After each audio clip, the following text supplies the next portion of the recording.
ما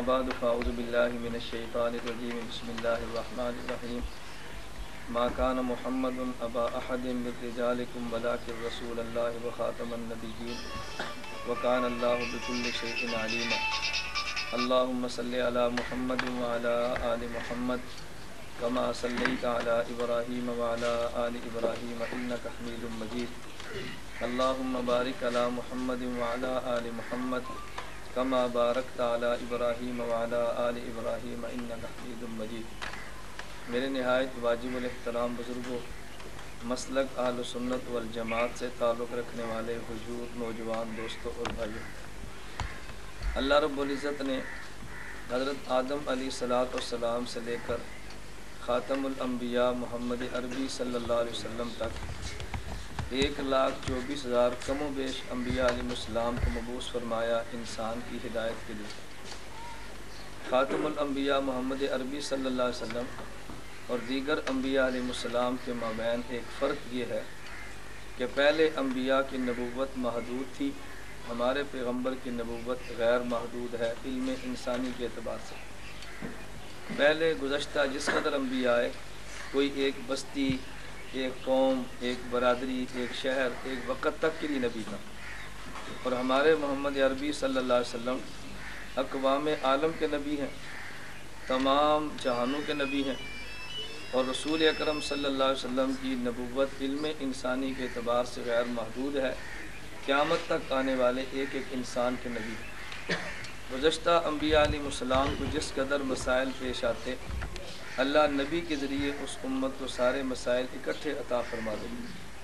ہمارے نبی چونکہ قیامت تک کے نبی ہیں، اگر اللہ رب العزت قیامت تک پیش آنے والے سارے مسائل نبی کریم صلی اللہ علیہ وسلم کی وساطت سے امت کو اکٹھے عطا فرماتے، ان تمام مسائل کو لکھنا پریس کے بس میں نہیں تھا، ان تمام مسائل کو زبانی محفوظ کرنا ہر ایک دماغ اور سینے کے بس میں نہیں تھا۔ اللہ رب العزت نے کرم یہ کیا، نبی کریم صلی اللہ علیہ وسلم کو اصول بھی عطا فرمائے اور کچھ مسائل بھی عطا فرمائے، اور باقی مسائل کے لیے اللہ نے اس امت کو مجتہدین اور فقہا کے حوالے کیا۔ اس بات کا اعلان قرآن کریم میں بھی کیا گیا، احادیث مبارکہ میں بھی کیا۔ اللہ رب العزت نے فرمایا یا ایھا الذین آمنوا، یہ خطاب اہل ایمان کو ہے، اہل کفر کو نہیں ہے۔ اے ایمان والو، اطیعوا اللہ، اللہ کی اطاعت کرو، وَأَطِیعُوا الرَّسُولَ، اور رسول کی اطاعت کرو، وَأُولِي الْأَمْرِ مِنْکُمْ، اور فقہا کی اطاعت کرو۔ اللہ رب العزت نے فقہا کی اطاعت کا قرآن کریم میں اسی لیے حکم دیا کہ فقیہ قرآن و حدیث سے مسائل نکال کے امت کے مسائل حل کرتا ہے۔ اب اس امت پہ اللہ رب العزت نے نبوت کی برکت سے مسائل اور اصول دیے، اور ختم نبوت کی برکت سے اللہ نے مجتہدین اور فقہا عطا فرمائے۔ پہلے جب کسی شخص کو مسئلہ پیش آتا اپنے نبی سے پوچھ لیتا، اب مسئلہ پیش آئے گا تو اللہ کے نبی ہمارے درمیان موجود نہیں، نبی پاک صلی اللہ علیہ وسلم کے ورثاء، علماء اور فقہا سے مسئلہ پوچھیں۔ چونکہ فقیہ امت کے مسائل کو حل کرتا ہے، شیطان کی چالوں کو سمجھ کر امت کو شیاطین سے محفوظ رکھتا ہے، نبی کریم صلی اللہ علیہ وسلم نے فقہا کی عظمت کو بیان کرنے کے لیے ارشاد فرمایا لَفَقِیہٌ وَاحِدٌ أَشَدُّ عَلَى الشَّیطَانِ مِنْ أَلْفِ عَابِدٍ، 1000 عبادت گزار ولیوں سے شیطان اتنا نہیں ڈرتا جتنا ایک فقیہ سے ڈرتا ہے۔ اس لیے چونکہ شیطان فقیہ سے ڈرتا تھا، فقہا نے امت کے مسائل حل کرنے تھے، اور خود امام ترمذی رحمۃ اللہ علیہ کتاب الجنائز میں تحریر فرماتے ہیں اعلم بمعانی الحدیث، احادیث کا جس قدر معنی فقیہ سمجھتا ہے اس قدر احادیث کا معنی محدث خود بھی نہیں سمجھتا۔ فقہا مسائل کو سمجھتے ہیں، امت میں بہت سارے فقہا ہیں، لیکن صحابہ کرام رضی اللہ عنہم مجمعین کے بعد اس امت کے سب سے بڑے فقیہ کا نام ہے نعمان بن ثابت، حضرت امام اعظم ابو حنیفہ۔ حضرت نعمان بن ثابت کو امام اعظم صرف ہم نے نہیں کہا، اس امت کے بہت بڑے شخص امام ذہبی رحمہ اللہ نے لکھا ہے الامام الفقیہ الاعظم، ابو حنیفہ امام بھی ہے، فقیہ بھی ہے، اور سب سے بڑا فقیہ ہے، امت کا بہت بڑا امام ہے۔ حضرت امام ابو حنیفہ رحمہ اللہ کی ہم تقلید کرتے ہیں۔ تقلید اس لیے نہیں کرتے، امام ابو حنیفہ قرآن و سنت سے چھڑا کر ہمیں اپنی نماز پڑھاتے ہیں۔ تقلید اس لیے کرتے ہیں کہ امام ابو حنیفہ رحمۃ اللہ علیہ براہ راست صحابہ کرام کے شاگرد ہیں۔ امام ابو حنیفہ نے صحابہ کرام کے ذریعے نبی کی نماز کو دیکھا بھی ہے اور پیغمبر کی نماز کو صحابہ سے پڑھا بھی ہے۔ ہم تک احادیث کے الفاظ تو آئیں گے، لیکن ہم تک پیغمبر کا عمل براہ راست صحابی کی صورت میں موجود نہیں ہے۔ امام ابو حنیفہ رحمہ اللہ کی خاصیت یہ تھی، ان کو پیغمبر کی زبان مبارک سے نکلے الفاظ بھی ملے اور پیغمبر کے تیار کردہ شاگرد صحابہ کرام بھی ملے۔ حضرت امام حنیفہ رحمہ اللہ نے نماز پڑھی ہے صحابہ کی موجودگی میں۔ آج 8 سال کا بچہ مسجد میں جائے اور رکوع کے وقت سجدے میں چلا جائے تو باپ کہتا ہے نہیں بیٹا تو نے نماز غلط پڑھی ہے۔ تو اگر آج پیغمبر کے جانے کے 1500 سال بعد اگر عام فاسق آدمی کا بیٹا نماز خلاف سنت پڑھے تو ڈانٹ دیا جاتا ہے، کیسے ممکن ہے امام ابو حنیفہ نماز خلاف سنت پڑھتے اور صحابہ نہ روکتے؟ یہ کیسے ہو سکتا ہے؟ امام حنیفہ رحمہ اللہ کی نماز پہ صحابہ کی مہر ہے، تصدیق کی نماز ٹھیک ہے۔ تو فقہا نے چونکہ دین کو محفوظ کیا ہے، امت کے سامنے پیش کیا ہے۔ گزشتہ دور میں لوگ حملہ نبوت پہ کرتے اور نبوت کے دشمن تھے، آج نبوت کے بھی ہیں اور فقاہت کے بھی ہیں۔ آپ حضرات نے ایک معروف حدیث سنی ہوگی، نبی کریم صلی اللہ علیہ وسلم کا ارشاد موجود ہے، عبداللہ بن عمر رضی اللہ عنہ اس کے راوی ہیں۔ میں مختصر سا اس کا ایک جملہ نقل کرتا ہوں۔ نبی کریم صلی اللہ علیہ وسلم نے فرمایا تفرقت بنو اسرائیل علی سنتین و سبعین ملہ، بنی اسرائیل میں 72 فرقے تھے۔ وتفترق امتی علی ثلاث و سبعین ملۃ، میری امت میں 73 فرقے ہوں گے۔ کلہم فی النار الا ملۃ واحدہ، یہ سب جہنم میں جائیں گے، ایک جنت میں جائے گا۔ صحابہ نے پوچھا یا رسول اللہ جنت میں جانے والا کون سا ہوگا؟ فرمایا ما انا علی و صحابی، جو میری سنت پہ عمل میرے صحابہ سے پوچھ کر کریں، یہ جنت میں جانے والا فرقہ ہوگا۔ اب جو بات سمجھنے کی ہے، بنی اسرائیل میں فرقے کتنے تھے؟ اس امت میں کتنے ہوں گے؟ یہ 73واں فرقہ کون سا ہے؟ امام قرطبی رحمۃ اللہ علیہ نے اپنی تفسیر میں وضاحت کے ساتھ یہ بات لکھی ہے۔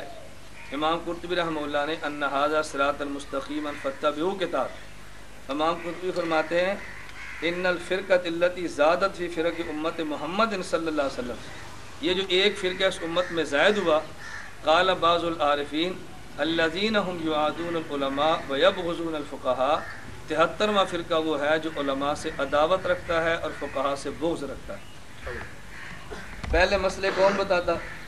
نبی، اب کون بتائیں گے؟ فقہاء بتائیں گے۔ تو پہلے لڑائی صرف نبی سے تھی، اب نبی کے بعد کس سے ہوگی؟ فقہاء سے بھی ہوگی۔ یہ اضافی فرقہ اس امت کا جو فقہاء سے بغض رکھتا ہے، اس فرقے کو غیر مقلدین بھی کہتے ہیں اور فرقہ اہل حدیث بھی کہتے ہیں۔ دو باتوں میں فرق سمجھیں، ایک ہوتا ہے اہل حدیث اور ایک ہوتا ہے فرقہ اہل حدیث۔ اہل حدیث کہتے ہیں اس شخص کو جو احادیث کا ماہر ہو، فرقہ اہل حدیث اسے کہتے ہیں جو گنڈیریاں بیچتا ہو اور کہے میں اہل حدیث ہوں، جوتیاں گانٹتا ہو کہے میں اہل حدیث ہوں، کالج کا اسٹوڈنٹ ہو کہے میں اہل حدیث ہوں، یعنی حدیث کا ماہر نہ ہو خود کو اہل حدیث کہے، اسے محدث نہیں کہتے، اسے فرقہ اہل حدیث کہتے ہیں۔ اور یہ فرقہ انگریز نے بر صغیر میں آنے کے بعد شروع کیا تھا تاکہ لوگ صحابہ سے، فقہاء سے، علماء سے دور ہو جائیں۔ یہ انگریز کا پیدا کردہ ایک پودا ہے، انگریز کا تیار کردہ ایک فرقہ ہے، امت میں تفریق ڈالنے کے لیے انگریز نے کو تیار کیا تھا۔ اس فرقے نے بہت ساری باتیں کی ہے، ان میں سے ایک بات جو میں آج عرض کرنا چاہتا ہوں، احناف کے خلاف فتویٰ بازی کی، تمہاری نماز غلط ہے، قرآن کے خلاف ہے، حدیث کے خلاف ہے، ہر جگہ پہ ان نے یہ پروپیگنڈا کیا۔ اللہ رب العزت جزائے خیر فرمائے علماء احناف، علماء اہل سنت، علماء دیوبند کو۔ انہوں نے عربی میں بھی کتابیں لکھی ہیں، اردو زبان میں بھی لکھی ہیں، اور اپنی نماز پہ مکمل دلائل عطا فرما دیے ہیں۔ اللہ ہمیں اس کو پڑھنے اور سمجھنے کی توفیق عطا فرمائے۔ چونکہ انگریز نے اس فرقے کو تیار کیا تھا، ہر جگہ علماء کے خلاف زبان درازی کرتے، جہاں ان کو جواب ملتا ہے اس جگہ پہ یہ پھر بھاگ جاتے ہیں۔ جب جواب نہیں ملتا تو شیر ہو کر تقریریں کریں گے، بیان کریں گے، مناظروں کی چیلنج بازی کریں گے۔ آپ کے شہر عبدالحکیم ضلع خانے وال میں بھی یہی ہوا کہ 4 نومبر 2008 کو مناظر اہل سنت مولانا عبداللہ عابد وڑائج ہماری اتحاد اہل سنت والجماعت جو مسلک اہل سنت والجماعت کی نمائندہ جماعت ہے، ان کے پنجاب کے امیر ہیں مولانا یہاں تشریف فرما ہے، یہاں کر بیان فرمایا تو ان لوگوں کو یہ بیان ہضم نہیں ہوا۔ کیوں؟ ہم ان کی مخالفت کرتے تھے، ہمارا جواب آنا شروع ہو گیا، فوراً دو مولوی بلائے، وہ غالباً 19 نومبر کو فوراً دو مولوی بلائے اور انہوں نے آ کے 2-2.5 گھنٹے کیچڑ اٹھالا علماء دیوبند پہ، فقہ پہ، جو جھوٹ اول فول بک سکتے تھے بکتے رہے۔ اس کے دوسرے دن 20 فروری کو اسی یہاں شہر جامع مسجد شیخا والی میں حضرات کی دعوت پر میں حاضر ہوا، 1 گھنٹہ میں نے بیان کیا، تو میں نے کہا کہ اس موضوع پر کوئی ہم سے بات کرنا چاہے تو ہم تیار ہیں۔ بیان کے بعد ایک غیر مقلد عبدالستار ندیم جس بیٹھک میں تھا وہاں آئے اور انہوں نے خود کہا جی ہم مناظرہ کرنا چاہتے ہیں۔ میں نے کہا بھی تمہارے مولوی مناظرہ نہیں کر سکتے۔ اس نے کہا ہمارے عبدالحکیم کا پروفیسر ہے طالب الرحمان، آپ اس سے مناظرہ کریں گے؟ اس بات کے چشمدید گواہ یہاں پر موجود ہیں۔ بے شک میں نے ان سے کہا تھا اگر آپ طالب الرحمان کو نماز کے موضوع پر مناظرہ کے لیے لائیں تو میں اسلام آباد سے آنے جانے کا اس کا کرایہ بھی دوں گا، ہے عبدالحکیم کا لیکن اب اسلام آباد میں ہے، اور 10,000 روپے اس کا نقد انعام بھی دوں گا۔ جب میں نے اعلان کیا تو اس نے کہا جی طالب الرحمان کے علاوہ کوئی اور لے آئیں، میں نے کہا اور بھی کوئی نہیں آئے گا، کہتے ہو ہی نہیں سکتا۔ انہوں نے اپنے عوام کو باور کرا رکھا ہے کہ ہمارے دلائل کا جواب دنیا میں دینے والا ہے ہی کوئی نہیں، جبکہ بہت بڑا یہ جھوٹ ہے، بہت بڑا فراڈ ہے۔ خیر اس نے کہا جی کریں مناظرہ، میں نے کہا کس پر؟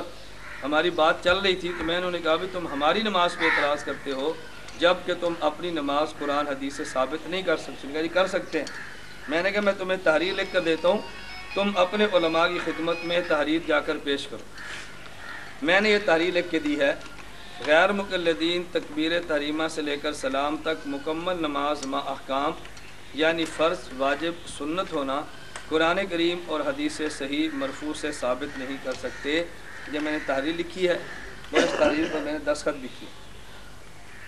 دیکھیں تحریر میں اس لیے ریکارڈ کرا رہا ہوں کہ ریکارڈ کے اندر ہے۔ اس نے فوراً اس کا جواب دیا ہم انشاءاللہ ثابت کر سکتے ہیں۔ عبدالستار ندیم نے دستخط کی۔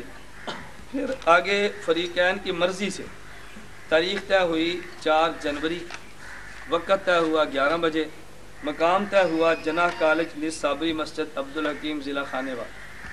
اور اگلا جملہ میں سنانا چاہتا ہوں، کہتے ہیں فریقین میں سے کسی فریق کے مناظر نہ آئے یا آئے مگر اپنا دعویٰ ثابت نہ کر سکے تو اس فریق کی شکست ہوگی اور شکست خوردہ فریق اپنا مسلک بدل کر فریق مخالف کا مذہب قبول کرنے کا اعلان کر دے گا۔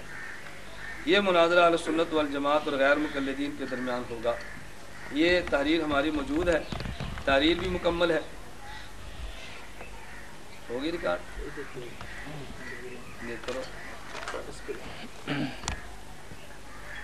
اس تحریر کی پشت پہ گواہان کے نام بھی موجود ہیں، ایک جاوید تہیم تھے اور ایک اسلم معاویہ تھے۔ کہاں پر ہے یہ سامنے مردوں کی طرح لکھے۔ یہ ساتھی ہمارے اس مناظرے کے 2 گواہ ہیں جن کے دستخط موجود ہیں، یہ جاوید تہیم اور اسلم معاویہ بیٹھے، یہ گواہ موجود تھے۔ تحریر لکھ دی گئی۔ آج 4 جنوری 2009 ہے اور 11 کی بجائے 11:45 بج گئے ہیں، ابھی تک غیر مقلد نہیں آئے، اور میں اللہ کی ذات پہ بھروسہ کر کے اعلان کرتا ہوں قیامت کی صبح تک وہ نہیں آئیں گے انشاءاللہ۔ یہ تحریر موجود ہے، آپ جب چاہیں یہ تحریر رکھ لیں، اور میں ویڈیو میں اپنے بیان کو ریکارڈ کرا رہا ہوں۔ اگر تمہارے شہر عبدالحکیم کا طالب الرحمان اس تحریر پر مناظرے کے لیے آئے، یا اس کا بھائی توصیف الرحمان آئے، یا اس کا بھائی طیب الرحمان زیدی آئے، اگر وہ اس مناظرے کو ہم سے جیت لیں میں 50,000 روپے انعام دوں، جب تک رکھ۔ اگر وہ مناظرے کے لیے آ جائیں میں آنے پر 10,000 انعام دوں گا، جیت جائیں 50,000 انعام دیں گے، اور میں اللہ کی ذات پہ بھروسہ کر کے کہتا ہوں طالب الرحمان نے نہیں آنا، توصیف الرحمان نے نہیں آنا، طیب الرحمان نے نہیں آنا۔ اپنی مسجد میں بیٹھ کے باتیں کرنی، جملے کسنے، علماء دیوبند پہ فتوے بازی کرنا یہ بہت آسان ہے، لیکن میدان میں آنا یہ بڑا مشکل ہے۔ اللہ رب العزت مجھے بھی اور آپ کو بھی مسلک اہل سنت والجماعت احناف پر پابندی کے ساتھ قائم اور دائم رہنے کی توفیق عطا فرمائے۔ اللہ ہمیں اپنے اکابر کے ساتھ وابستہ رکھے۔ میں نے آخری اعلان کرنا ہے اور ایک گزارش کرنی ہے، اس کے بعد مولانا انشاءاللہ اعلان فرمائیں گے، کیونکہ یہاں کے علماء اور اہلیان نے تحریر لکھ دی ہے کہ چونکہ فریق مخالف نہیں آیا، ہم اہل سنت والجماعت کے مناظر فتح اور غیر مقلدین کی شکست کا اعلان کرتے ہیں۔ ایسا ہونا چاہیے کہ نہیں ہونا چاہیے؟ میں آخری بات گزارش اور توجہ رکھوں، آپ حضرات بڑے اہتمام کے ساتھ اپنے مسلک پر عمل کریں۔ مسلک کے دلائل سمجھنے کے لیے ہماری نمائندہ جماعت اتحاد اہل سنت والجماعت موجود ہے، اس کی باقاعدہ ویب سائٹ بھی ہے، اس کا سماعی رسالہ قافلہ حق بھی ہے، لٹریچر مستقل شائع ہو رہا ہے، اور رمضان المبارک میں علماء طلباء کے لیے پورے سال میں علماء کے لیے تخصص ہے۔ اور آپ حضرات سے میری گزارش ہے کہ عوام کے لیے ہم نے ہر انگریزی مہینے کی پہلی جمعرات مغرب سے لے کر اتوار 10 بجے تک ہم نے 3 روزہ ماہانہ کورس رکھا ہے۔ میری آپ سے گزارش ہے اس میں آپ شرکت کریں اور دلائل کو سیکھیں۔ ہمارا پہلا کورس ہے جس کی آج اختتامی تقریب ہے، اور آپ کے عبدالحکیم کا ایک لڑکا عمران اس میں شریک ہے۔ اللہ کرے ہر ماہ آپ کے 2 یا 3 ساتھی آتے رہیں۔ نعرہ تکبیر، اللہ رسالت، زندہ باد، صحابہ، زندہ باد، علماء حق، زندہ باد، علماء حق، زندہ باد، نعرہ تکبیر۔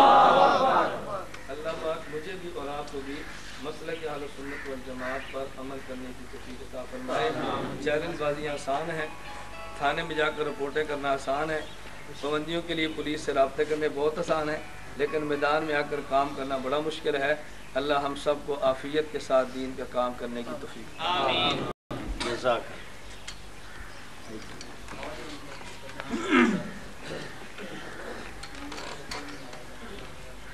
بسم اللہ الرحمن الرحیم۔ مورخہ 4 نومبر 2008 کو عبدالحکیم ضلع خانیوال میں مولانا عبداللہ عابد امیر اتحاد اہل سنت والجماعت صوبہ پنجاب نے ایک بیان فرمایا۔ رد عمل کے طور پر فرقہ اہل حدیث کے لوگوں نے اپنے 2 مولویوں کو 18 نومبر 2008 کو بیان کے لیے بلایا۔ فرقہ اہل حدیث کے مولویوں نے اہل سنت والجماعت حنفیوں کو چیلنج کیا، جس کے جواب میں مسلک اہل سنت والجماعت کے ترجمان حضرت مولانا محمد الیاس گھمن صاحب دامت برکاتہم کو بلایا گیا، جنہوں نے 19 نومبر 2008 کو جامع مسجد شیخاں والی میں بیان فرمایا۔ اس بیان کے بعد ایک غیر مقلد شخص عبدالستار ندیم نے مولانا الیاس گھمن صاحب سے کہا کہ آپ لوگ ہمارے علماء سے نماز کے موضوع پر مناظرہ کر لیں۔ مولانا الیاس گھمن صاحب نے فرمایا کہ میں تحریر کر دیتا ہوں کہ فرقہ اہل حدیث کے مولوی اپنی مکمل نماز ما احکام قرآن و حدیث سے ثابت نہیں کر سکتے، جس پر عبدالستار ندیم غیر مقلد نے بھی ایک تحریر لکھ دی، اور فریقین کی رضامندی سے 2 گواہوں یہ جاوید اقبال صاحب اور محمد اسلم معاویہ کے دستخطوں کے ساتھ مناظرہ کی تحریر کر دی گئی۔ مناظرہ کا موضوع مکمل نماز اور مناظرہ کی تاریخ 4 جنوری 2009 بوقت صبح 11 بجے بمقام جناح کالج نزد صابری مسجد عبدالحکیم ضلع خانیوال طے کیا گیا۔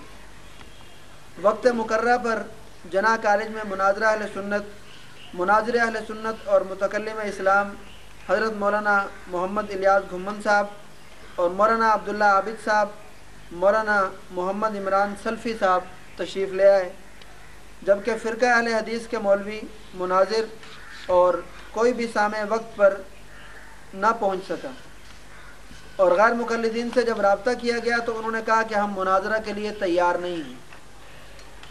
تو ہم تمام اہلیان عبدالحکیم ضلع خانیوال اتحاد اہل السنہ والجماعت پاکستان کے مناظرین کی فتح کا اور غیر مقلدین کی شکست کا اعلان کرتے ہیں۔ آپ سب اس پر گواہ ہیں، اور ہم دعا گو ہیں کہ اللہ تعالی ہم سب کو مسلک اہل سنت والجماعت کے مطابق زندگی گزارنے کی توفیق عطا فرمائے۔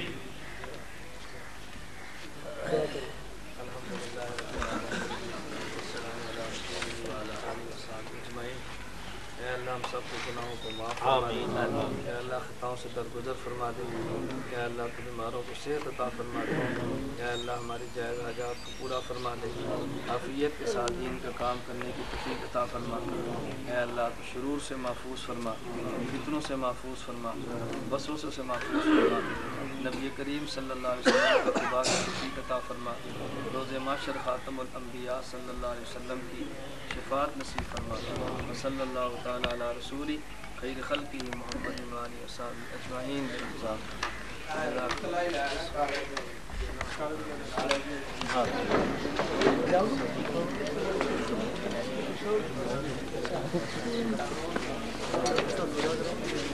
بھائی جاوید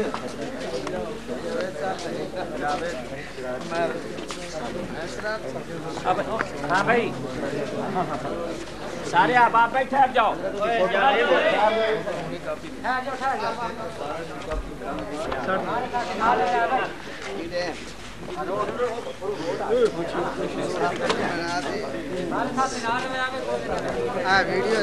چاہیے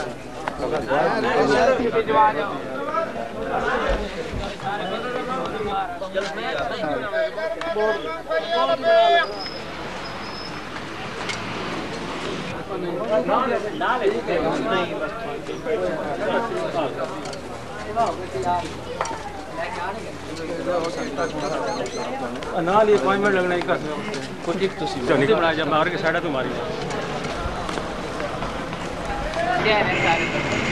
پہلے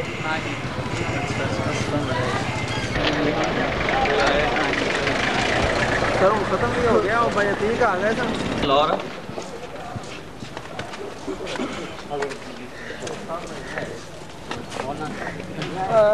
بس ٹھیک ہے جی، مسجد سے بھیجنا ہو بس ٹھیک ہے، ہم کافی ہو گئے۔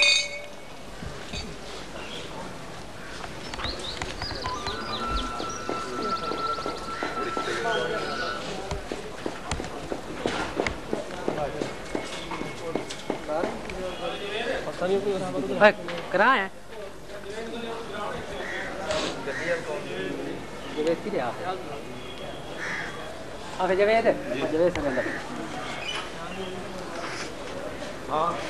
جوید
بس کر